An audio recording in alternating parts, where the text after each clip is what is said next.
tidak populernya Rusia sebagai destinasi pendidikan, sebagai tujuan belajar, itu terbangun dari opini sebenarnya. Tantangan yang mendorong menjadi jatuhnya saya dan yang saya menjadi bangun ketika pada saat itu saya mendapat beasiswa dari Monbu Kagakusho. Setuju sih Pak. Tapi gimana kalau misalkan orangnya itu introvert Pak? Dan perubahan itu dalam diri kita untuk berhijrah secara transformasional dan fundamental itu bisa dilakukan secara revolusioner. Maka alumni Rusia akan diperhitungkan sebagai alumni nomor 1. Amin, amin.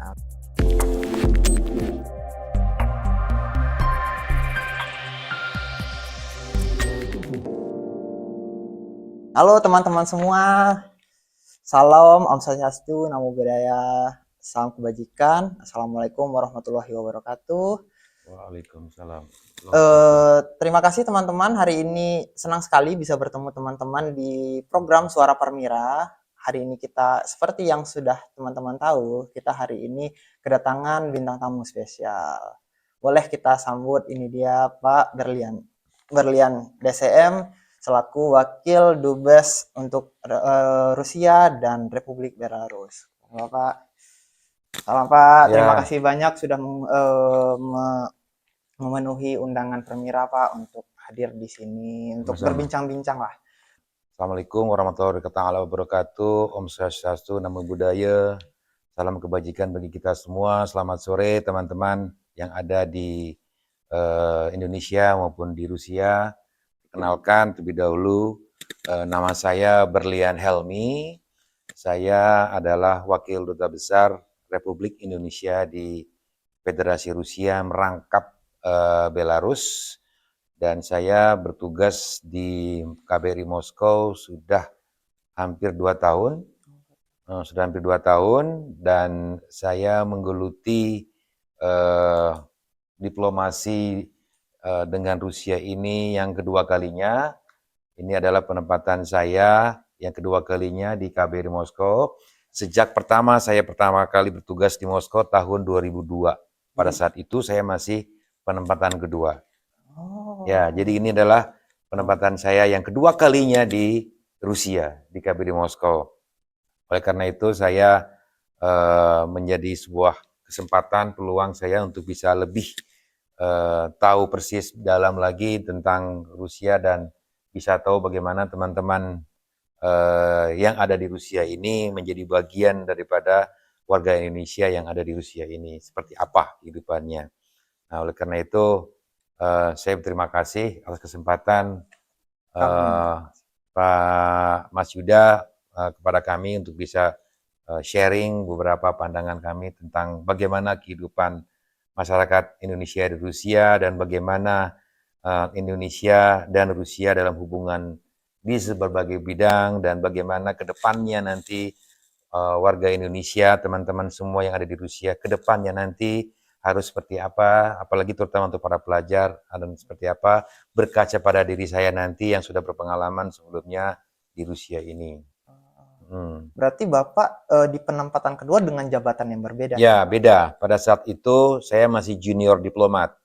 Masih diplomat junior, dan pada saat itu saya ditugaskan oleh Kemlu di KBRI Moskow. Pada saat itu, pada masa peralihan kepemimpinan pemerintahan Rusia dari Presiden Boris Yeltsin kepada Presiden Vladimir Putin. Pada saat itu, Rusia masih dalam masa transisi. Ya, masih dalam transisi, dalam masa penyesuaian perkembangannya dari negara Uni Soviet komunis, sosialis, menjadi negara demokratis. Dalam masa transisi itulah kami bertugas, disitulah kami bisa tahu bagaimana warga negara Indonesia yang saat itu di masa transisi itu bisa exist, terutama mahasiswa ya mahasiswa yang saat itu yang masih baru datang maupun yang akan pulang itu mengalami masa transisi saat itu. Dan pada saat itulah KBRI berperan sangat besar sekali dalam membantu mahasiswa untuk menyesuaikan diri dengan lingkungannya selama masa itu. Dan unik pada saat itu KBRI yang terutama saya ya, yang masih junior diplomat, ditugaskan untuk membantu teman-teman mahasiswa untuk paham bagaimana situasi yang sebenarnya Rusia saat itu. Nah, itulah kami diberi tugas pertama. Kemudian kedua, bagaimana melibatkan mahasiswa dalam setiap program kegiatan KBRI yang menyongsong masa transisi hubungan Indonesia-Rusia di tengah masa perubahan itu. Jadi dua hal ini yang saya waktu itu masih sangat muda sekali, junior, bertugas. Nah, pengalaman dari situ saya bandingkan dengan yang sekarang, ya, dengan sekarang. Jadi perjalanannya dari tahun 2022 ke tahun 2024 berarti sudah 22 tahun. Ya, 22 tahun. Perubahan 22 tahun Rusia sekarang dengan yang masa lalu itu sudah jauh berbeda. Beda jauh. Nah, terutama mahasiswanya. Dulu mahasiswa pada masa transisi tahun 2022 belum begitu punya kebebasan dalam menentukan pilihan-pilihan studi yang saat itu pengetahuan subjek ilmu yang mau dipelajari masih belum tahu dengan lengkap ya. Nah, saat sekarang itu semua mahasiswa peluang dalam memilih studi subjek ilmu pengetahuan yang akan dipelajari itu lebih banyak sekarang pilihan-pilihannya. Oleh karena itu aja sudah berbeda ya, udah beda. itu aja itunya udah beda dari kebebasan kita untuk memilih jurusan aja udah beda. Saat ini itu lebih liberal, lebih terbuka, lebih banyak pilihan, lebih banyak opsi ilmu, subjek, pengetahuan maupun fakultas yang akan dipilih sesuai dengan keinginan kita.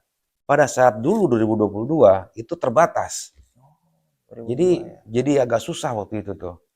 Sementara ya hubungan kita dengan Rusia di tahun 2022 itu ditandai dengan puncak daripada hubungan bilateral, yaitu terbentuknya kemitraan strategis tahun 2022 waktu itu.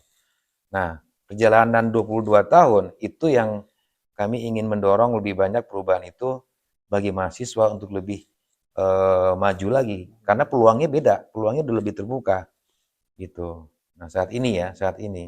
Makanya teman-teman mahasiswa Rusia yang sekarang belajar di sini lebih bersyukur karena keadaannya udah berbeda. Udah kemudahannya tuh lebih luas lagi. Betul. Kesempatannya tuh lebih luas lagi. Lebih luas. Dibandingkan lebih luas lagi. Pada saat awal-awal ya, Pak. Ya, masa transisi itu tahun 2022.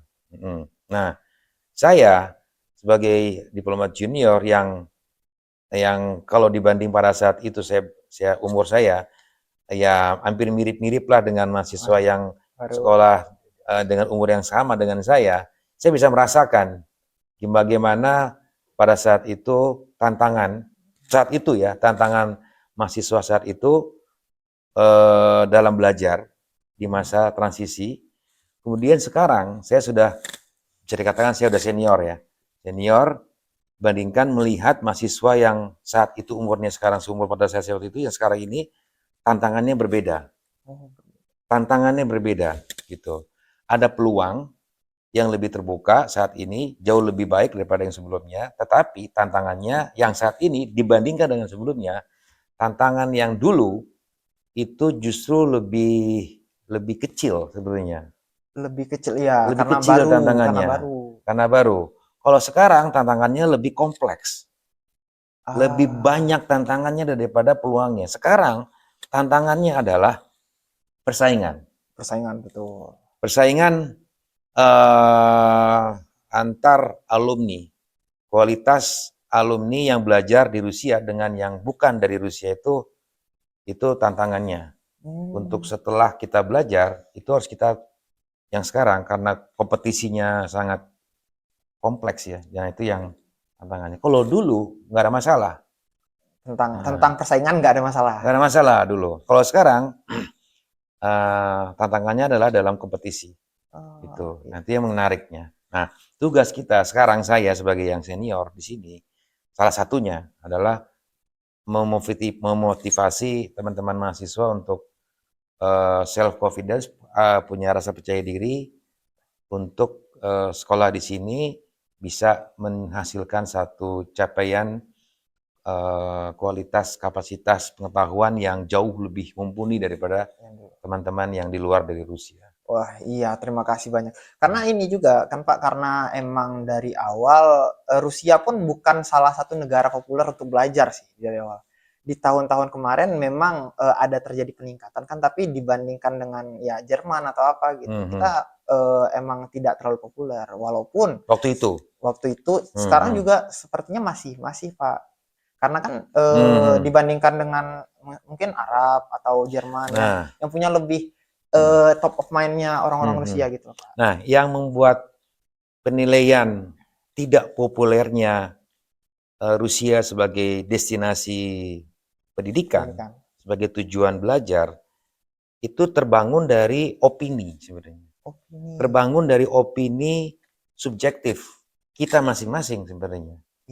Padahal secara pandangan objektif tentang Rusia dengan berbagai keunggulannya di bidang ilmu pengetahuan teknologi, iptek, kalau kita secara objektif berpandangan, justru Rusia jauh lebih kompetitif dalam aspek keunggulannya, dari kualitas, dari segi sofistikasi, kemudian dari segi jangkauan yang jauh lebih daripada negara-negara Barat lainnya. Fasilitas juga. Ya, dengan fasilitas yang diberikan jauh lebih bagus, baik daripada negara-negara yang di luar Rusia. Nah, kembali lagi, jadi yang membuat satu opini terhadap Rusia dalam pendidikan yang dinilai tidak sepopuler dengan negara-negara lainnya di luar Rusia, itu semata hanya bangunan opini yang terbangun secara subjektif dari kita, yang mungkin kita ada kekurangan literasi informasi, itu Pak, pengetahuan, pemahaman tentang Rusia in depth yang lebih mendalam, gitu. Itu yang mungkin referensi mereka terhadap Rusia itu nggak terlalu banyak gitu kan. Ya, betul. Nah, referensi kita tentang referensi pengetahuan ya, referensi pengetahuan kita, kemudian rujukan informasi kita, kemudian data informasi yang up to date untuk kekinian Rusia kontemporer. Sekarang yang ada di dalam pengetahuan masyarakat Indonesia, khususnya mahasiswa, pelajar, itu yang menjadi keterbatasan yang penuh tantangan bagi masyarakat Indonesia, pemerintah secara menyeluruh untuk hal itu. Nah, makanya yang saya ingin coba kami bangun opini objektif secara umum tentang Rusia kekinian yang kontemporer, terbuka, dan bersahabat, itu yang menjadi salah satu target kita. Saya, adik-adik mahasiswa, KBRI, pemerintah pusat, dan seluruh pemangku kepentingan. Itu yang menariknya adalah bahwa sekarang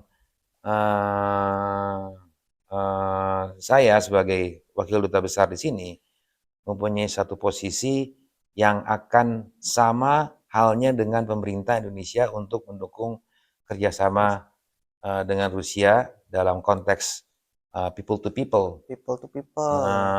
Itu yang kita coba bangun pendekatan tersendiri secara bertahap.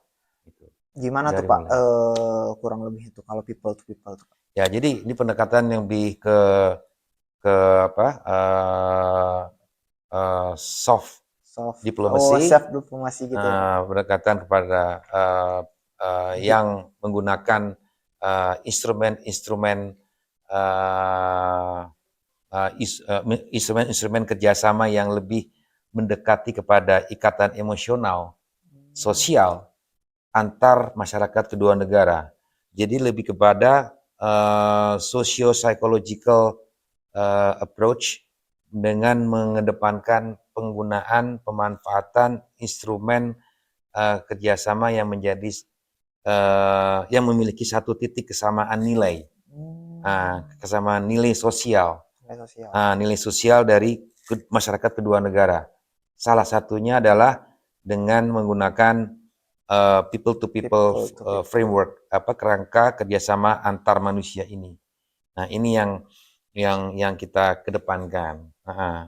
Untuk itu, makanya saya selalu berpesan kepada teman-teman semua yang ada di, terutama mahasiswa ya, Indonesia ini, bahwa teman-teman mahasiswa ini adalah duta bangsa Iya, juga, ya duta kami. bangsa Indonesia juga Betul. untuk membawa satu misi khusus dalam membangun kerjasama dengan Rusia dalam kerangka people to people tadi. Itu. Nah, yang menarik adalah kesamaan nilai sosial, ya, kesamaan nilai sosial kedua negara, Indonesia dengan Rusia. Itu ada satu titik kesamaan. Apa tuh, Pak? Ya, yang perlu adik-adik teman mahasiswa bisa manfaatkan dan harus tahu juga bahwa pertama, dua negara ini mempunyai nilai sejarah yang sama sebagai negara pejuang. Pejuang gitu. Ya, Kita sebagai sama-sama pejuang sama-sama ya. negara pejuang yang lahirnya negara itu berdasarkan atas perjuangan dari Ibu Pertiwi. Jadi konteks pencapaian Terbangunnya negara. Lahirnya negara Rusia dengan Indonesia itu dilandasi atas semangat nilai juang yang sama tingkatannya. Patriot gitu ya, Pak? Ya, ya, ada nilai-nilai patriotisme perjuangan itu lahir. Itu yang pertama. Nah, kedua, dua negara ini sama-sama menghargai nilai-nilai luhur bangsa, ya, nilai-nilai luhurnya bangsa, nilai-nilai luhur peradabannya bangsa. Sama, kita mengabdi pada Ibu Pertiwi, Rusia juga mengabdi kepada Motherland. Ya kan? Ibu Pertiwi. Sama. Beda namanya ya, beda bahasanya. Sama. Motherland, Ibu Pertiwi. Tapi itu yang, semangat itu yang menghargai itu. Nah, oleh karena itu, cerita-cerita legenda rakyat, ya, legenda-legenda rakyat Rusia dengan legenda-legenda rakyatnya Indonesia sama. Oh, sama. Sama. Ujung-ujungnya adalah nilai-nilai penghargaan terhadap nilai luhur. Nilai luhurnya. Sama persis sekali.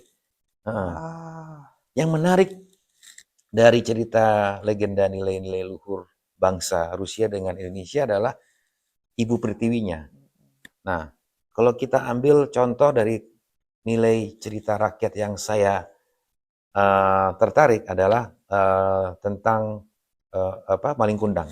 Maling Kundang. Maling Kundang. Bapak suka yang ya, Maling Kundang yang berdusta, berdurhaka pada ibu kandungnya. Ya. Itu hampir mirip itu. Itu punya nilai bahwa kita tidak boleh melupakan atau meninggalkan jasa-jasa baik ibu kandung kita yang udah melahirkan kita, membesarkan kita itu. Nah, kalau kita analogikan cerita ini ke dalam satu nilai kebangsaan, dalam satu kerangka yang lebih nasional, kita tidak boleh melupakan nilai-nilai juang Ibu Pertiwi yang telah membawa kemerdekaan bangsa Indonesia sampai dengan detik ini. Sama dengan Rusia. Oh, sama. Ya, nah itu yang yang apa namanya, yang menariknya. Nah, saya nggak tahu cerita apa, tapi ada satu cerita Rusia, legenda, yang konten ceritanya Mirip sama dengan itu, mirip sama Malin Kundang. dengan cerita Malin Kundang itu. Oh. Berdusta pada orang tua, kemudian dihengkang orang tuanya, akhirnya dikutuk anaknya. Nah, ada satu pesan moral, pesan etika Jadi kita menanamkan moral dari kecil, kita sudah ketika ditanamkan moral untuk ya, ya itu berbakti kepada ya, orang tua dan ya, skalanya mungkin lebih luas ya, lebih luas lagi. lagi, dan ini skalanya lebih nasional, kebangsaan. Ya, Wah, menarik. makanya dalam melihat satu isu global yang menyangkut dengan hubungan antar bangsa, Mm-mm. itu pandanglah dari berbagai perspektif. Ya perspektif ini Ya, perspektif baru nih. ya, berbagai perspektif, dan utamakanlah pemahaman kita terhadap, dan ketahuilah kita terhadap, dan kenalilah kita terhadap nilai-nilai dasar yang fundamental dari lahirnya negara tersebut. Gitu. Memang pengetahuan ini dari salah satunya dari sejarah. Iya. Makanya dari sejarah kita kenali itu. Gitu. Nah, itu yang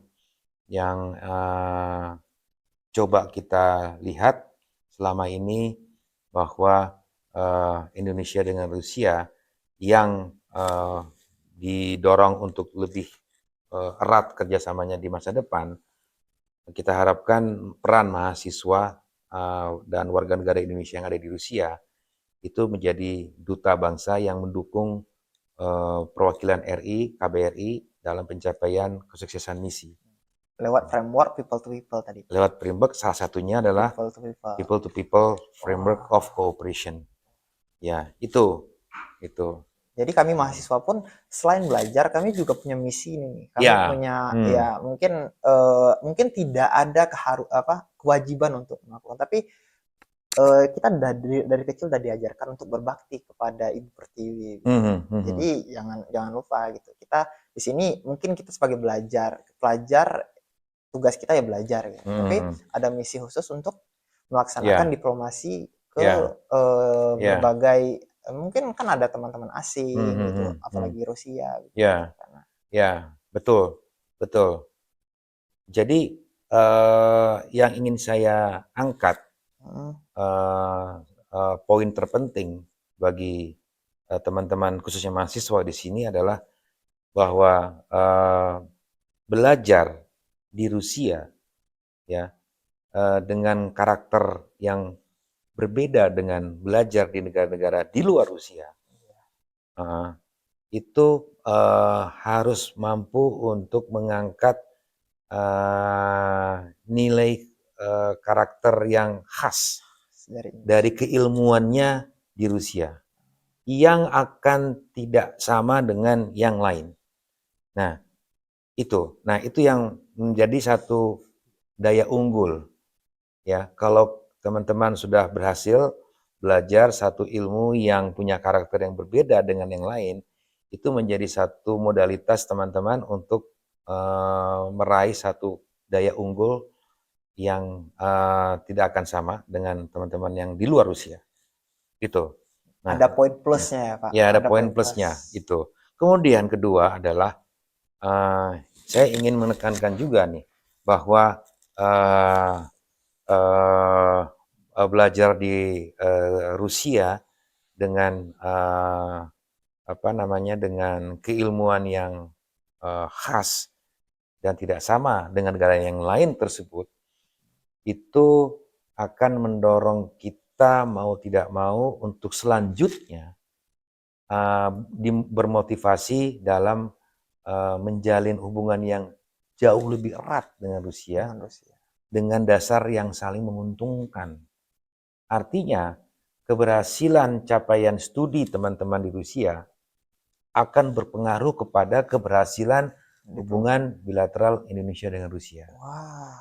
Jadi kami belajar itu juga bukan mungkin buat kami sendiri, tapi lebih besarnya kami itu belajar untuk bangsa juga. Ya, Ketika kami baik belajarnya, ya, maka ya, Indonesia juga bakal diuntungkan berarti ya, ya, Pak. betul. Karena semakin teman-teman berhasil dalam mencapai studi yang sukses di Rusia, maka hubungan Indonesia-Rusia akan juga terdorong semakin lebih baik. Hmm. Itu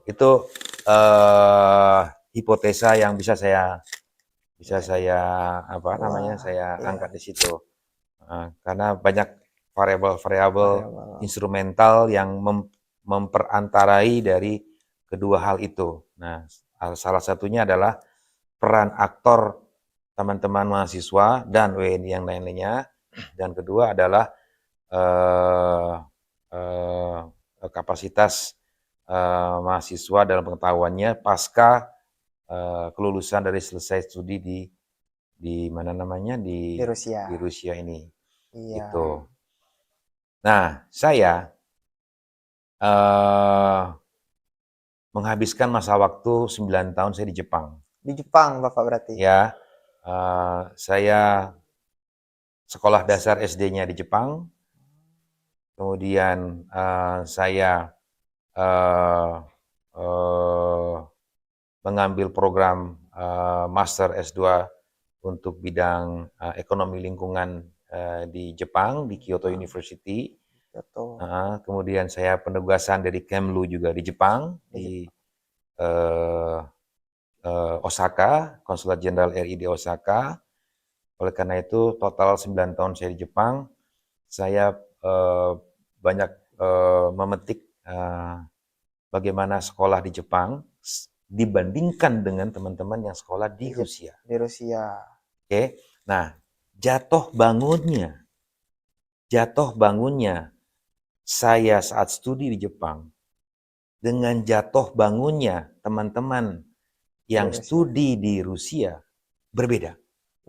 Berbeda, padahal sama-sama studi nih Pak. Sama-sama studi, berbeda.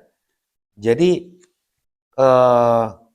saya yang berpengalaman sekolah di Jepang, jatuh bangunnya itu karena aturan yang membatasi dalam kehidupan sehari-hari sebagai seorang mahasiswa pada saat itu di Kyoto University, tempat saya studi waktu itu. Bapak kalau boleh tahu di tahun berapa tuh Pak Bapak kuliah? Oh, itu tahun udah lama sekali. Itu tahun 98 sampai tahun 98. Tahun 98 sampai tahun 2000 waktu itu. 2000. Sudah lama. Berarti setelah dari Jepang penugasan sebentar di Jepang, habis itu sini. Sekolah di Jepang selesai, sekolah Jepang selesai tahun 2000, kemudian saya pulang, penugasan di Moskow. Oh, langsung di Moskow. Ya, penempatan saya pertama adalah di Jepang. Di Jepang. Ya, di Osaka. Osaka. Nah, kemudian studi di Kyoto. Oh, sekalian. Ya, sekalian. Kemudian pulang setahun di Indonesia, berangkat lagi penugasan yang kedua di Moskow. Moskow. Itu saya bilang tahun 2022 itu. 2002. 2002 itu. 2002 itu. Ya. Itu berarti baru ini. Nah, itu yang menarik. Itu yang menarik. Jatuh bangunnya dalam hidup saya itu dikala saya studi di Jepang itu. Oh, kenapa itu Pak, kalau boleh tahu? Ya, karena tantangan yang mendorong menjadi jatuhnya saya dan yang saya menjadi bangun ketika pada saat itu saya mendapat beasiswa dari Monbu Kagakusho, pemerintah Jepang, beasiswa kepada saya untuk belajar di Jepang. Oke, dengan ilmu yang belum pernah saya ambil, ya, tetapi ilmu itu tidak ada di Indonesia. Kalau apa tuh Pak? Yaitu adalah ilmu ekonomi lingkungan. Oh, dulu belum ada tuh ekonomi. Di Indonesia ilmu itu belum ada. Nah, saya mengambil ilmu itu di Jepang pula lagi. Di Jepang pula lagi. Ya, dengan bahasa Jepang. Kedua, saya mengambil kampus yang berbahasa Jepang, bukan berbahasa Inggris. Bahasa pengantarnya itu bahasa Jepang. Ya, karena ilmu yang saya ambil yang tidak pernah ada di Indonesia dan belum ada di Indonesia itu hanya ada di kampus yang kampusnya berbahasa Jepang. Wah, Itu. menarik sekali itu, Ya. Pak. Kemudian ketiga, saya harus melakukan penelitian, pengkajian, research, survei, pengumpulan data itu dengan textbook referensi yang semuanya hampir berbahasa Jepang. Karena bahasa Indonesia belum ada tuh. Belum ada tuh. Ilmunya belum ada, bahasanya Jepang, dan sumber datanya pun terbatas lagi. Terbatas lagi. Dan di Indonesia belum ada lagi. Disitulah yang membuat saya menghadapi satu tantangan berat sekali itu waktu itu tuh. Berat sekali. Kalau boleh tahu berapa lama gitu Pak setelah menjalani Dan itu? peraturan sangat ketat sekali. Saat kita memilih ilmu itu, kemudian kita berpindah, nggak boleh. Sudah komit kalau memilih satu jurusan itu ilmu, nggak boleh pindah lagi ke yang lain. Dianggapnya kalau udah pindah dianggapnya udah nggak serius lah gitu. Ya udah nggak serius.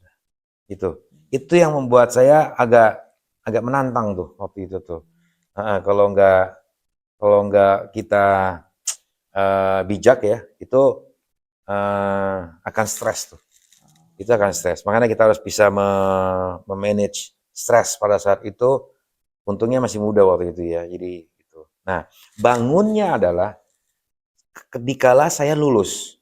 Udah lulus. Begitu lulus dari lubang jarum tantangan berat itu, nah itu saya mendapatkan sebuah kepuasan, saya berhasil lolos dari tantangan yang sangat berat, dan alhamdulillah dari Kemlu memberikan apresiasi saya dengan percepatan kenaikan pangkat saya. Itu yang membuat saya bangunnya. Jatuhnya saat saya tantangannya berat sekolah, tapi itu menjadi stimulasi saya untuk bangun kembali, bangkit. Apalagi ada stimulasi dari Kemlu saat itu mengapresiasi capaian studi saya itu dengan percepatan kenaikan pangkat saya. Wow. Itu gak akan saya lupa tuh. Itu. Nah, saya bandingkan dengan teman-teman mahasiswa yang di Rusia sekarang ini, sangat bersyukur. Karena kita bisa memilih. Iya, bisa memilih sekarang. Nah kan, dan bisa berpindah-pindah. Kalau ini nggak cocok, pindah ke sini. Cocok nggak di sini. Dan gitu. KBRI membantu memfasilitasi jika ada teman-teman mahasiswa yang ingin pindah kampus atau ingin pindah fakultas. Karena nggak sesuai passion. Karena nggak sesuai dengan passion, sesuai dengan emosinya. Iya, dibantu sama KBRI buat seperti itu. Gitu. Betul. Iya, betul. Itulah kurang lebih yang unik gitu ya. Nah, karena saya bertugas di dua negara dan saya pernah mengalami di dua negara yang berbeda karakter, Jepang dengan Rusia. Meskipun bahasanya adalah sama-sama bukan bahasa Inggris. Sama-sama. Tetapi bahasa Indonesia juga. Ya, tetapi saya melihat kesimpulan dari kedua hal yang berbeda itu ada satu kesamaan. Apa itu, Pak?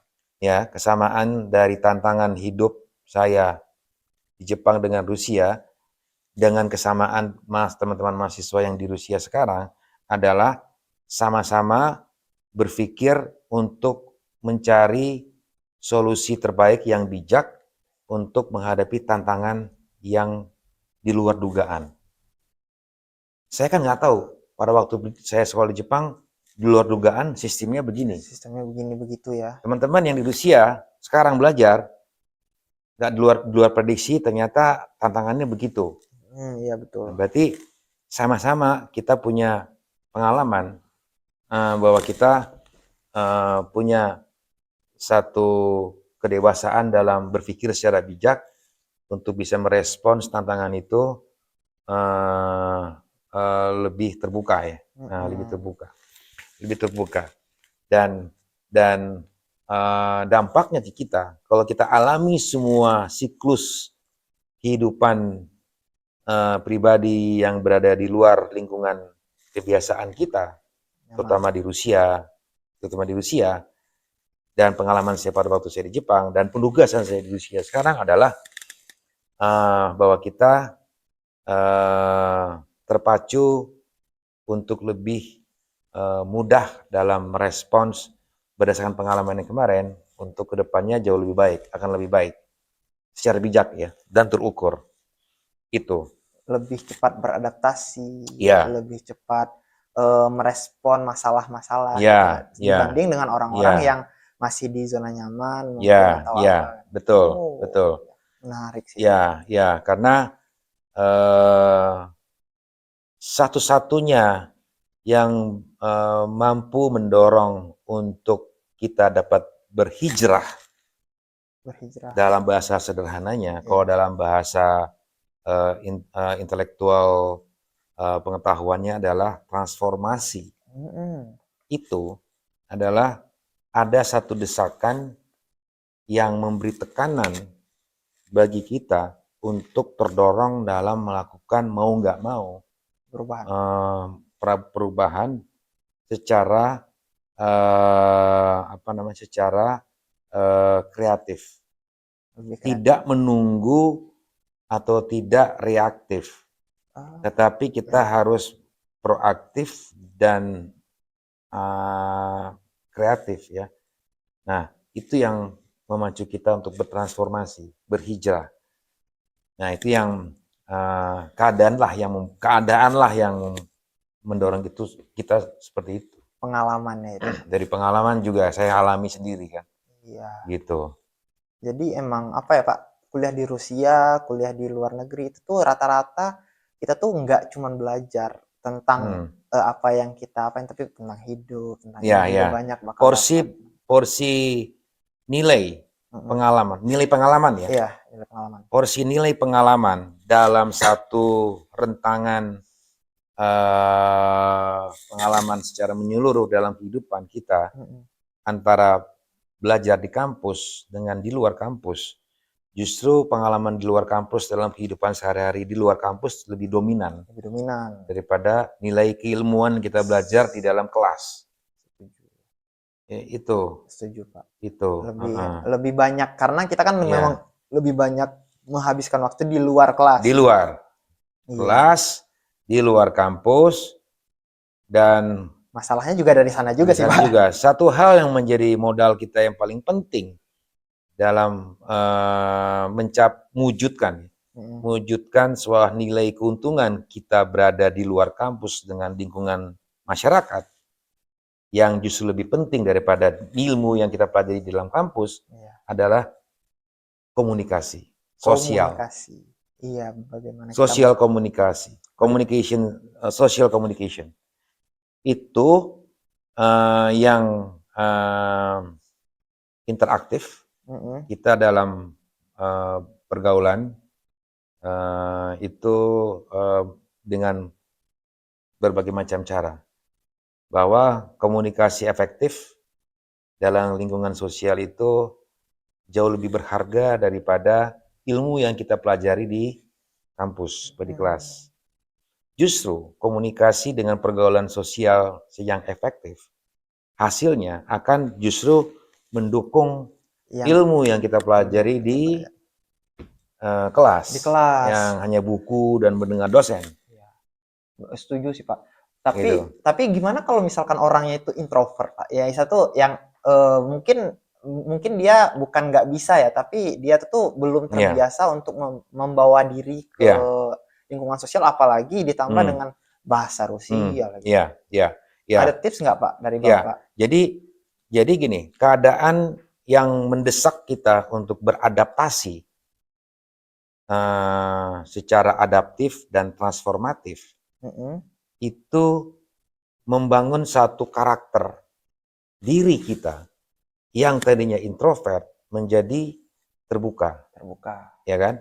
Nah, jadi penanaman dalam otak kita untuk bereksplorasi terhadap lingkungan, mengeksplor sesuatu yang baru, meskipun sosok individu adalah seorang yang introvert, itu akan lebih mudah orang itu berhijrah menuju ke open mind, open heart and open will. Itu. Berarti dari keinginan berarti Pak ya. Berarti Ya, dari keinginan dan diri itu yang tertutup, yang close mind, close heart, close will, introvert, itu akan terdesak untuk yang bersangkutan berhijrah apabila ada tekanan lingkungan yang mau nggak mau karakter diri yang sebenarnya kita adalah introvert, yang mau nggak mau terdesak untuk berhijrah. harus berubah. Kalau nggak berubah Ya. susah nanti nih. Ya, ada sesuatu yang men-trigger, ada Oh. sesuatu yang memantik. Itu. Apa yang memantik itu? Ya kan? Adalah necessity, urgency. Urgensi kita. Urgensi kita untuk introvert dalam situasi dunia yang sudah berubah begitu cepat sekali. Tapi kita tidak mau berbagi, tapi kita tidak mau terbuka, tapi kita tidak mau memahami orang lain, tapi kita tidak mau berkomunikasi, tahu orang lain, itu akhirnya kita akan jauh tertinggal ke belakang tuh. Udah jauh tertinggal ke belakang, kita hanya ada di echo chamber yang dalam katak dalam tempurung. Akhirnya kita maju ke belakang lagi. Ini orang udah maju ke depan. Jadi itu yang menarik. Berarti untuk berubah, bertransformasi itu bukan lagi sebuah kemungkinan tapi udah keharusan ya Pak. Karena zaman yang pertama juga. Ya. Dan perubahan itu dalam diri kita untuk berhijrah secara transformasional dan fundamental itu bisa dilakukan secara revolusioner. Oh, revolusioner Pak? Mental kita. Mental kita ya. Diri kita, jiwa kita, pemikiran kita. Makanya mental revolutionary atau transformasi jiwa, mental secara revolusioner untuk adaptif terhadap lingkungan perubahan yang ada, itu diawali dengan lingkungan secara nukleus inti kita, ya, dengan teman dekat dulu, dengan keluarga dulu, baru kita kembang-kembang itu, apalagi di luar negeri sekarang. Bertahap. Ya, itu. Makanya percuma kalau kita belajar ilmu pengetahuan secara substantif, konten dalam pengetahuan di Rusia, dengan mendalami subjek ilmunya, akan tidak bernilai apabila tidak ditopang dengan keterbukaan dalam komunikasi, dalam pemikiran dengan orang lain. Agak kurang maksimal hasilnya. Iya, betul. Akan kurang maksimal, akan kurang optimal. Percuma. Iya. Coba kita mempelajari sebuah ilmu yang belum pernah dipelajari oleh orang lain sebelumnya. Iya. Ya kan? Dan kita tahu ilmu itu, dan kita dalami ilmu itu, dan kita kuasai ilmu itu. Oke? Dan kita berhasil kuasai ilmu itu. Tetapi kekurangan kita adalah kita tidak berkomunikasi mampu dengan orang lain. Tidak mau beradaptasi dengan lingkungan. Tidak mau bertransformasi dalam perubahan yang begitu dahsyat di lingkungan luar. Ilmu kita kuasai, dunia eksternal di luarnya kita berubah dinamis, cepat sekali. Lantas pertanyaannya adalah kontribusi pengetahuan yang kita pelajari di sini terhadap lingkungan luar. Di mana relevansi nilai kontribusinya? Ini yang perlu jadi pertanyaan ya nanti ya kalau sadari juga itu. Itu. Ya. Menarik sih. Ya. Karena ini Pak, kan oke lah kalau misalkan dia, tapi kan mereka kan pengen ngejar apa Pak? Kan kalau sekarang itu kita membaginya tuh ini Pak, bisa segalanya, tapi dia dasar-dasar atau enggak expert sama ini, spesialis sama bisa semuanya itu apa ya? Saya lupa namanya. Generalis. Generalis dan Ya. apa spesialis gitu. Hmm. Kalau spesialis ya mungkin gitu, atau spesialis juga tetap harus membawa Jadi diri. gini, kita tidak bisa mendikotomikan antara spesialis dengan generalis. Ya, nggak bisa kita membedakan, nggak bisa kita memilah, kita tidak bisa mendikotomikan antara spesialis dengan generalis di saat sekarang ini. Ya kan? Kenapa tuh, Pak? Karena gini, kita harus melihat konteksnya dulu.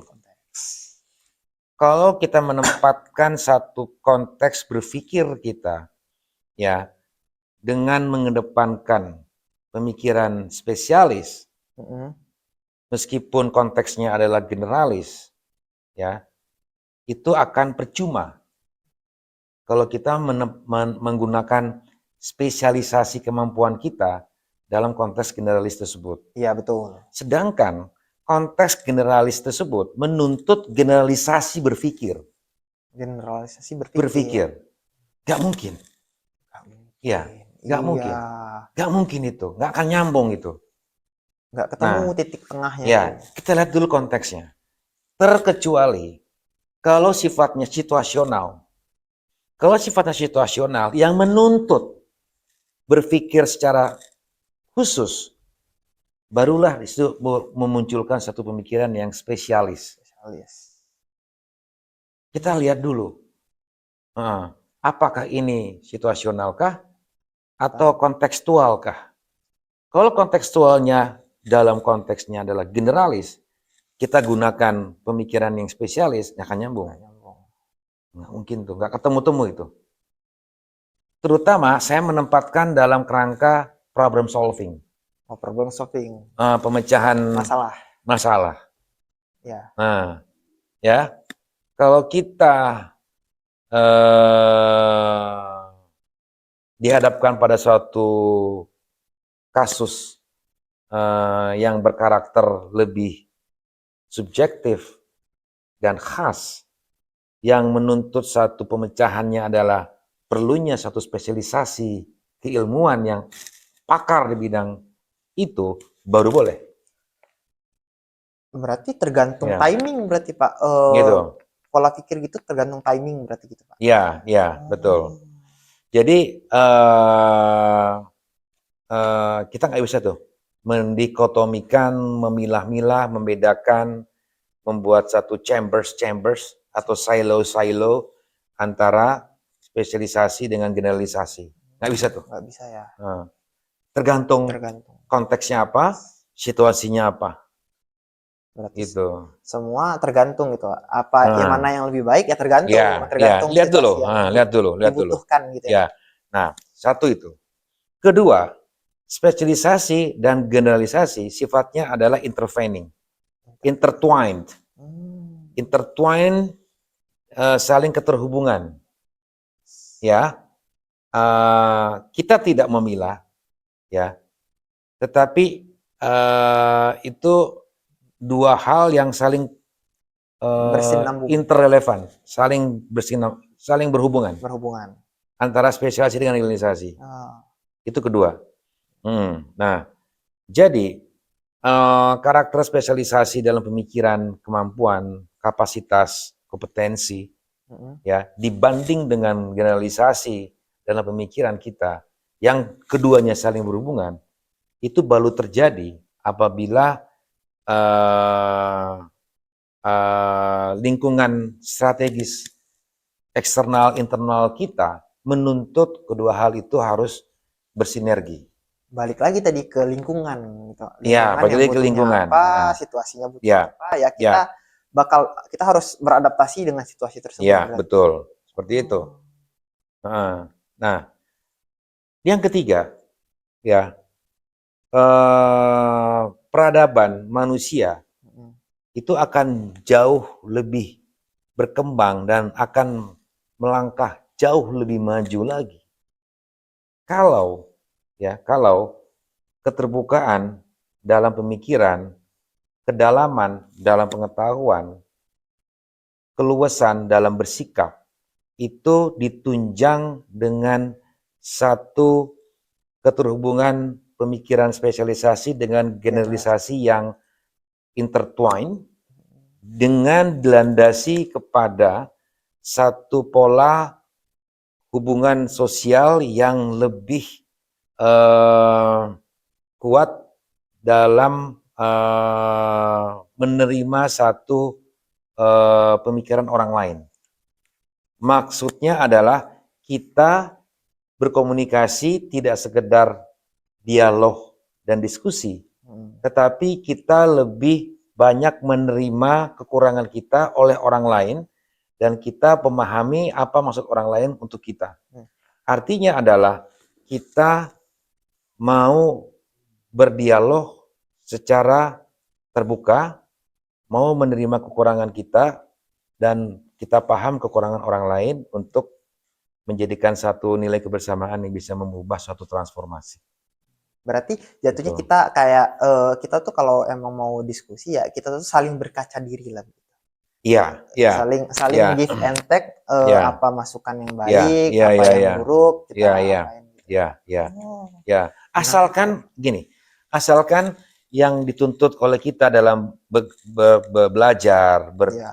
bekerja, dimanapun, di luar negeri, dalam negeri, kapanpun, itu adalah bagaimana kita bisa berpikir rasional, Rasional. Intinya rasional. logis, sistematis.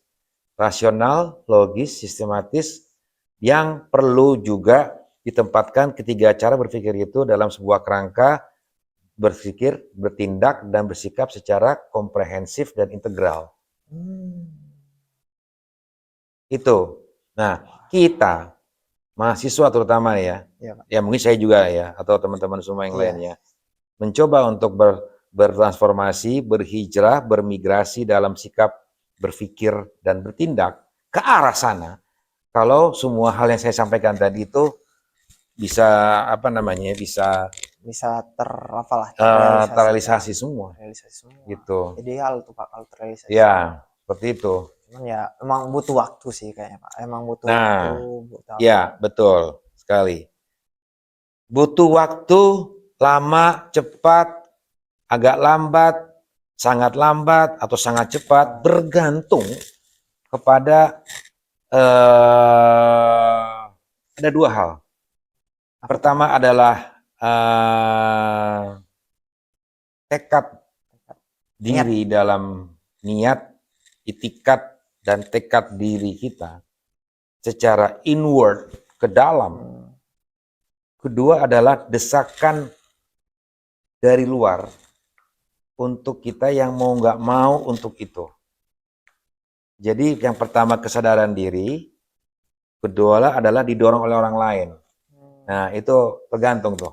Jadi berarti kalau didesak orang tertentu nggak selamanya jelek tuh Pak. Kalau didesak orang tertentu. Cepatlah ini, cepatlah itu. Berarti nggak jeleknya doang gitu. Ya. Yang pertama yang penting adalah membangun kesadaran diri dari dalam untuk itu.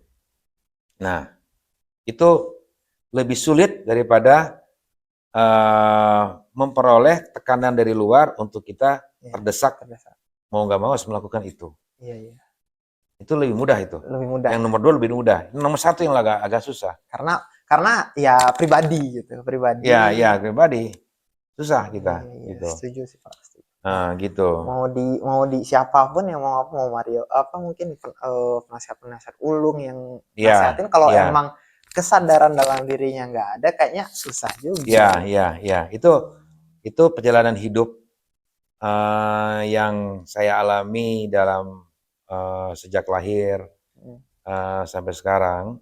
Itu ada satu momentum di mana kita baru sadar dalam perjalanan hidup saya atau mungkin Mas Yuda atau teman-teman yang lain yang momentum itu berada pada titik di mana kita baru nyadar tuh.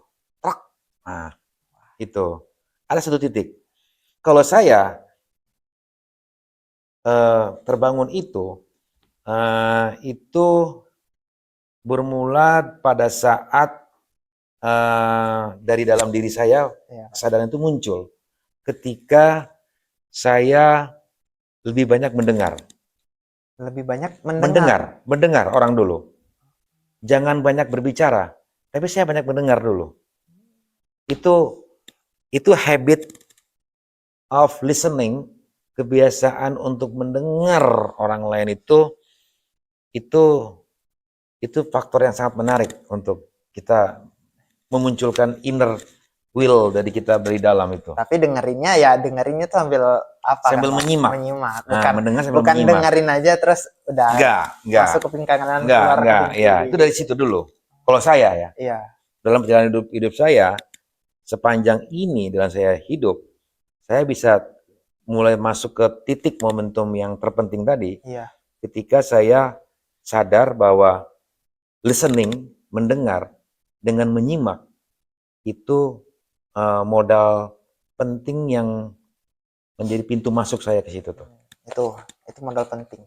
Mendengar aja, mendengar. Mendengar. Nah, setelah kita mendengar, kemudian menyimak, kemudian ketiga memahami, ya, mengerti dan memahami, paham.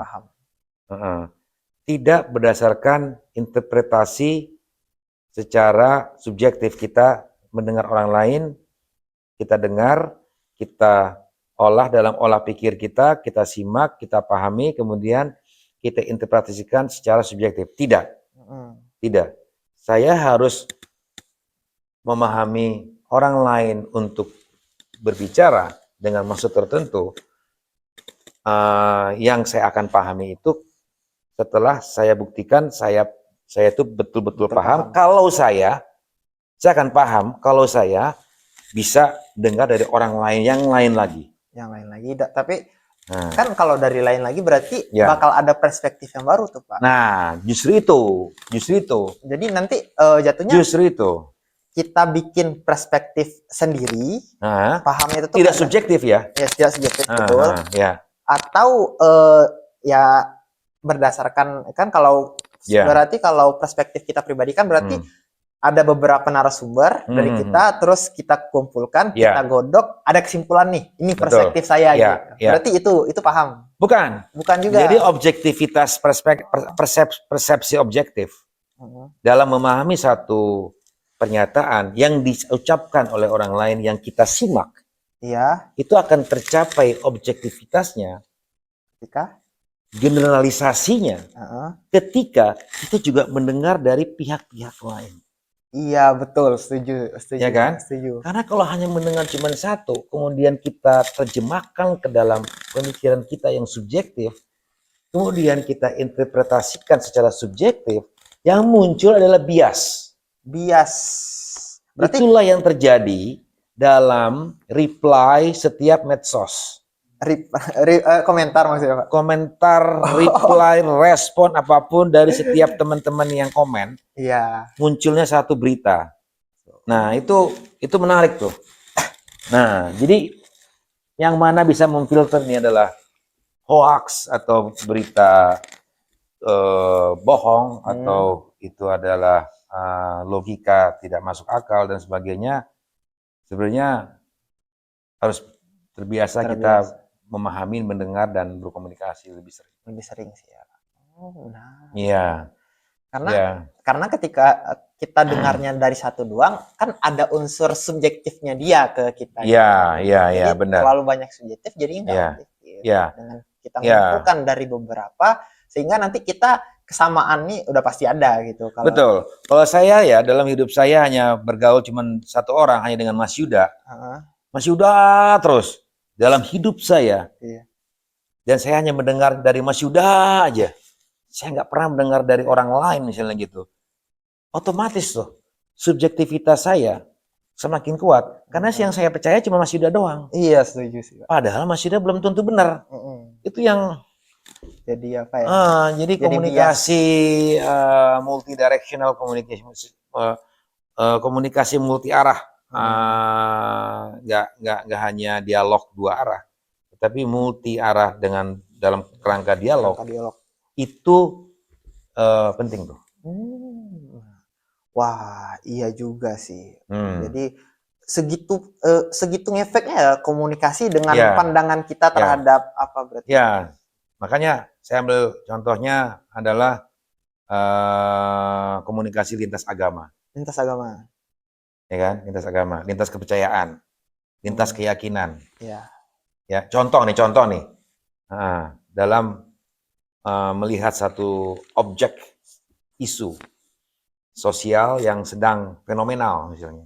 Ya. Isu sosial yang sedang fenomenal dalam pandangan multi perspektif dari berbagai keyakinan secara lintas Secara lintas agama, agama. ya kan? Taruhlah isu tentang eh, terorisme misalnya gitu Terorisme, kan. iya. Dari berbagai sudut pandang, Agama. keyakinan agama, kepercayaan dan sebagainya. Contoh aja nih. Kalau kita berkomunikasi dengan mendengar lebih banyak orang tentang isu ini, siapa, kenapa, dan bagaimana bisa terjadi, bagaimana ke depannya, kalau kita dengar dari berbagai pihak keyakinan, ini kita akan jauh lebih objektif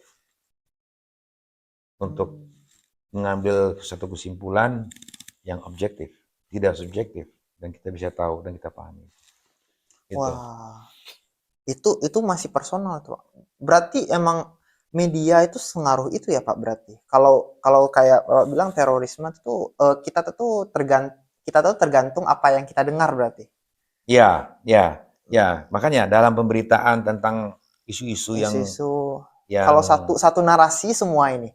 Ya ya, otomatis di kita ngelihatnya wah ini kalau kita nggak tahu pretensi yang lain, ya berarti itu yang kita anggap kebenaran. ya, gitu. betul. Aduh. Ya, akhirnya muncullah post-truth. Apa tuh post-truth? Post-truth itu pasca kebenaran. Post-truth. Ya, istilahnya bahasa sederhananya hoax lah. Hoax. Sekarang kan era-era post-truth nih. Iya. Era-era pasca kebenaran. Yang banyak sekali hoax-hoax yang dipercaya itu benar.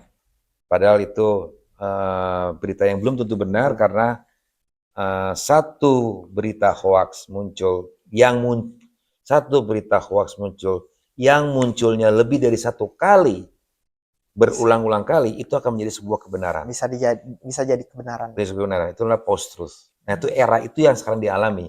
Kalau kita sekarang tidak pandai berkomunikasi, orangnya introvert, tidak transformatif, tidak adaptif, tidak terbuka, hanya tahu spesialisasi, tidak generalis, ya, otomatis akan gampang sekali dengan kepercayaan terhadap berita hoax itu.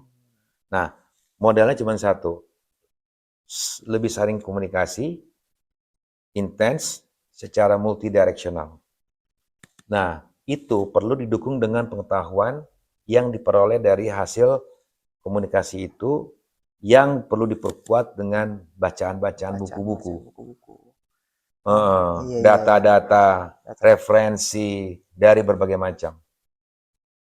Jadi orang banyak bicara dengan berbagai kalimat-kalimat naratif yang membuat orang lain percaya, padahal orang itu belum tentu benar karena orang ini punya referensi yang mungkin dia bisa karang sendiri atau datanya bisa bias karena dia kurang banyak sumber yang valid. Bisa jadi orang lawan bicaranya akan percaya aja. Iya. Berarti sekredibel apapun orangnya, ya kita coba apa salahnya untuk ya cross check aja gitu atau apa gitu ya Pak. Bagusnya gitu untuk menghindari hoax-hoax atau post-truth tadi. Betul.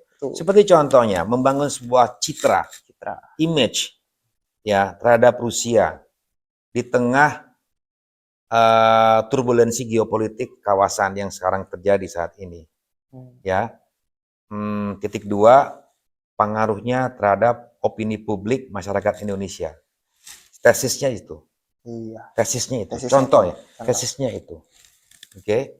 Kalau kita tidak kuat dalam referensi, bacaan, sumber data yang valid, dan kita kedua tidak mudah berkomunikasi dengan orang lain, ketiga kita tidak mau mendengar orang lain, keempat kita tidak terbiasa dengan keterbukaan dalam cara berpikir kita, otomatis melihat Rusia, image Rusia, ya sementara sejauh ini akan fobia. Iya sih. Fobia itu. Nah, sehingga pengaruhnya adalah opini publik masyarakat Indonesia terhadap Rusia pasti akan punya nilai yang tersendiri kan. Iya. Karena pengetahuan kita kurang, referensi kurang, bacaan kurang, komunikasi juga kurang, mindset kita, cara berpikir kita juga masih dipengaruhi oleh echo chambers. Sehingga katak dalam tempurung masih melihat Rusia itu adalah negara yang seperti itu. Diktator, yang ini itu. Itu Konotasinya, analoginya ya. konotasinya negatif gitu loh. Ya, betul.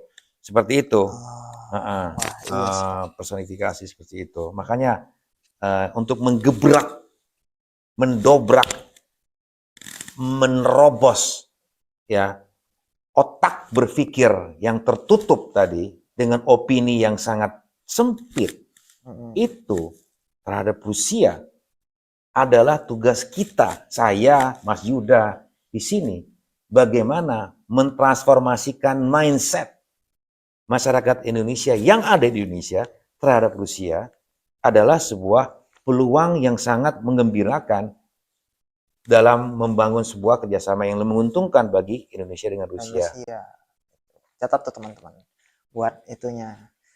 Gitu. Waduh, memang apa ya Pak? Mungkin karena ya kita kan juga datang dengan perspektif itu kan. Ketika datang ke sini perspektif itu bakal berubah dengan sendirinya. Tapi kan tidak semua teman-teman ya yang di Indonesia punya kesempatan yang sama kayak kita gitu. Jadi ya tugas kita lah untuk mencoba mentransformasikan ide-ide gagasan yang nggak sampai gitu loh ke tangan-tangan teman-teman yang ada di Indonesia. Betul. Saya hanya berpesan kepada teman-teman yang nanti sudah lulus dari Rusia, ya.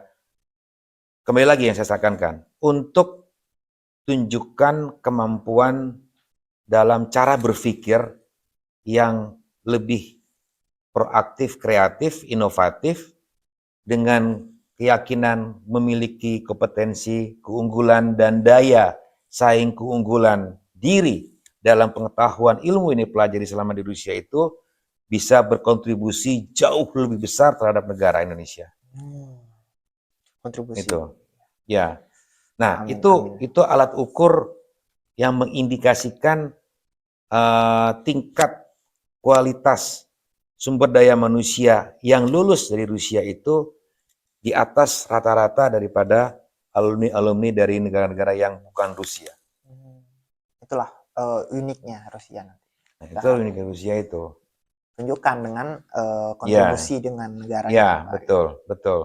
Sehingga citra, image alumni Rusia itu dipandang dari mata pikirannya orang-orang awam masyarakat Indonesia terhadap Rusia, ya itu akan berubah sehingga popularitas alumni Rusia itu jauh lebih populer daripada alumni negara lain kalau ya nilai, bentuk, sifat, kontribusi pengetahuan yang sudah kita pelajari dengan capek-capek di Rusia itu itu mempunyai sebuah gebrakan yang ekstravaganza. Yang gitu, extraordinary, yang luar biasa. Itu, yang mendobrak. Itu. Amin. Ya. Buat sesuatu yang inovatif, yang di luar kebiasaan, yang di luar zona kenyamanan. Ya kan? Itu. Amin. Ya. Tujuan alumni calon alumni ataupun yang sudah alumni nanti buat gebrakan dah untuk biar ngeliatin gitu loh. Kalau alumni Rusia tuh bisa loh lebih gitu. Ya, lebih kompetensi, kualitas, kapasitas, keunggulannya di atas rata-rata dari alumni yang bukan Rusia. Tunjukkan itu gimana caranya tuh. Nah, itu. Gimana tuh Pak? Ada tips nggak Pak kalau dari Bapak? Ya, pertama kita harus punya keberanian untuk menjadikan diri kita sebagai risk taker. Risk taker apa tuh? Risk taker tuh pengambil resiko. Pengambil resiko. Oke. Sifatnya tidak aventurier, tidak sifat berpetualang, tetapi berpikirnya lebih cerdas, ya lebih cermat dalam melihat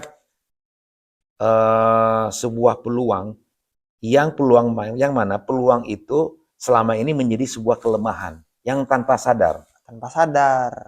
Nah, itu adalah peluang sebenarnya. Kalau kita cerdas dan cermat, tahu itu, nah, dan kita contribute dengan kompetensi pengetahuan kita yang selama belajar di Rusia yang punya karakter yang khas, itu akan punya nilai tambah yang ekstravaganza. Iya. Jeli ya Pak, jeli terhadap peluang-peluang. Iya, betul. Ya, ya. Contohnya ya,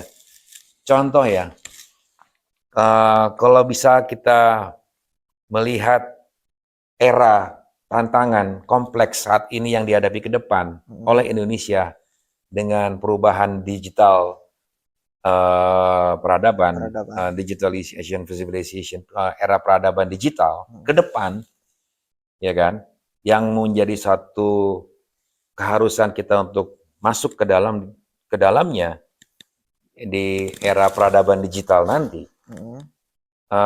berbuat sesuatu yang baru, bagaimana bisa membangun sebuah eksistensi bangsa Indonesia yang punya satu keunggulan, Indonesia sebagai negara yang unggul di era digital.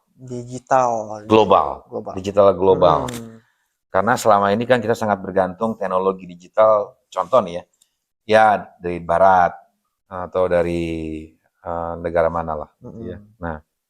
Nah itu. Nah kalau kita mampu membuat sebuah infrastruktur jaringan berpikir kita dalam menghadapi kompleksitas digital, itu akan, dan kemampuan kita berpikir dengan kontribusi yang nyata itu bisa merubah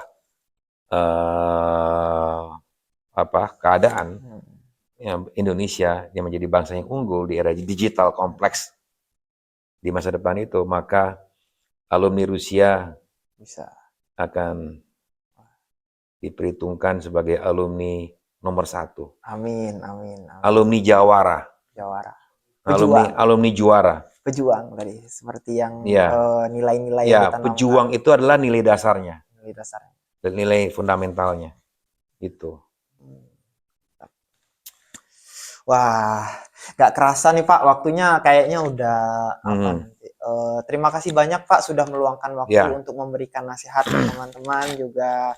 Semoga Bapak sehat selalu untuk dan sukses terus untuk kedepannya Bapak. Terima kasih Mas Yuda, dan saya berpesan kepada Mas Yuda dan teman-teman mahasiswa Indonesia di Rusia dan umumnya pada masyarakat Indonesia yang ada di Rusia maupun di Belarus untuk terus bersemangat dalam memperjuangkan kemajuan bangsa Indonesia, ya, terus